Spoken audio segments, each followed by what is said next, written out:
Hello everyone, welcome to the intro portion of today's video. In this part of the video, we go over some stats, techs, combos, and stuff so you get less confused on the video later on. So yeah, let's get right into it.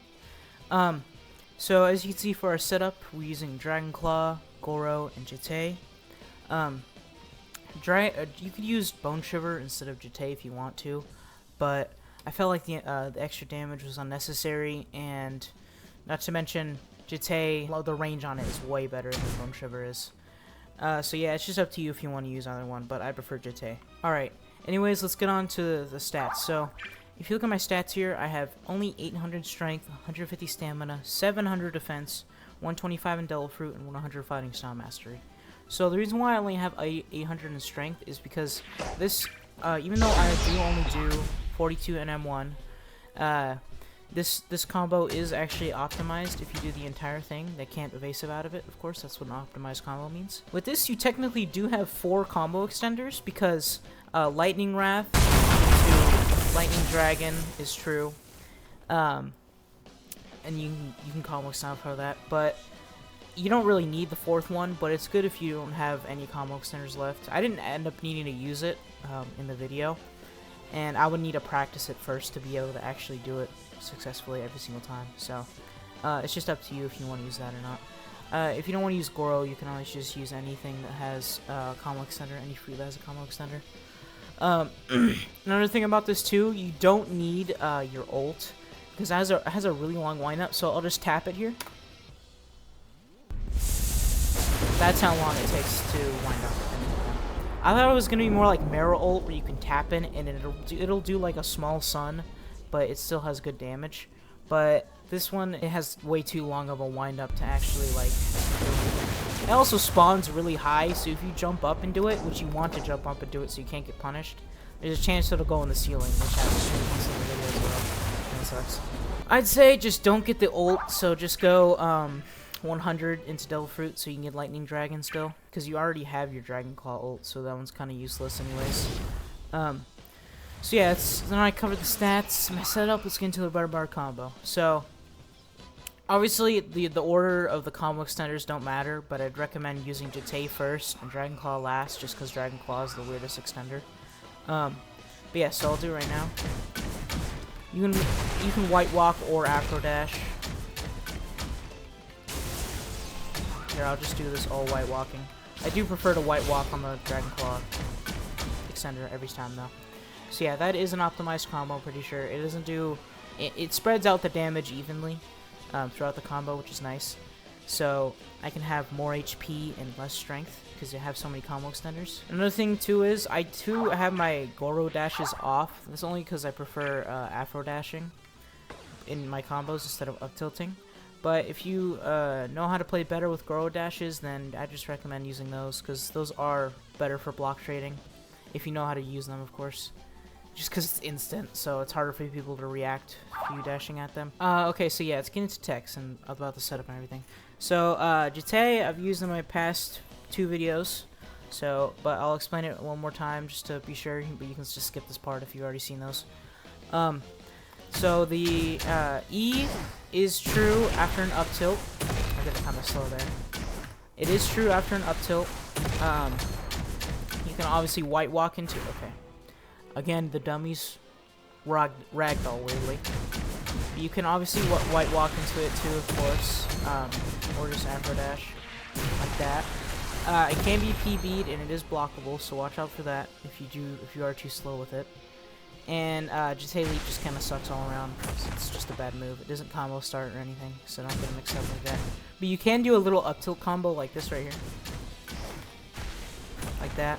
That does guard break most of the time. If they're just holding their block through the combo, it'll guard break them, of course. But they can PB it, so watch out for that. Another thing too useful with Goro to remember is that you do have a fly. And if you're at max health, it's pretty fast. It's not like Pika fast or Ito fast or anything like that. But you can use it to get over to people if you PB them from far away or guard break them from far away. So yeah, just remember that you have that for movement. And then for Dragon Claw, of course you have a counter, which you won't really see me using. Your ult is going to be really useful for damage. It does like 400 damage, I'm pretty sure it's like 430. And stance is pretty useless since you are using a weapon. I don't think it affects weapons. It just does your fists. But if you have it on, it does do more damage than your fists. So, or your fists do more damage than your weapon if you do have it on. So, the way I'd recommend playing if you have it on is just use the first M1 and then use your fists afterwards. It only does 1 extra damage, but it's still pretty useful. I mean, it adds up over time. Dragon Rush is pretty cool. This little combo I made up, you could do this, so this. Oh, I missed the lightning dragon, but you know what I mean. You can do the extender with the Goro. You can do the extender like that, and then that. But instead, you want to do that after this, which is pretty cool. That's actually the reason why I wanted to use Goro with this, is because that extender. But I couldn't really get it to work, so I kind of gave up on it. But if you're on good ping and you try to make it work, then good luck to you, I guess. So yeah, of course, you also have Dragon Breath, which is always ass. The only time I ever use it is if I use it on mistake or if I'm trying to get a combo ender, I guess. But I'd recommend just using Dragon Rush as a combo ender instead. And then Slash is, of course, your combo extender with it. I'd recommend white walking into it. Don't dash, because the windup is pretty slow, and they can block it, and if they block it, you can get punished for it really easily. And if they evasive on the startup of it, so if they evasive right now, they can come and punish me for that as well. So if you know they're gonna evasive, I'd recommend, instead of trying to go after them after they evasive, like run away from them like that. So I'd recommend, yeah, just doing that instead. So yeah, I think that's about it for the setup and everything. Now we can get on to the 1v1s. If you guys did enjoy this video, please drop a like down below and subscribe. I also love reading everybody's comments. They're always so nice. And I'd love to give a shout out to my crew as well, God Race. I'll put them in the description like I usually do. If you guys would like to join, you can. You just gotta be a Marine and be active. And I'll see you guys later. Bye.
Oh, come on.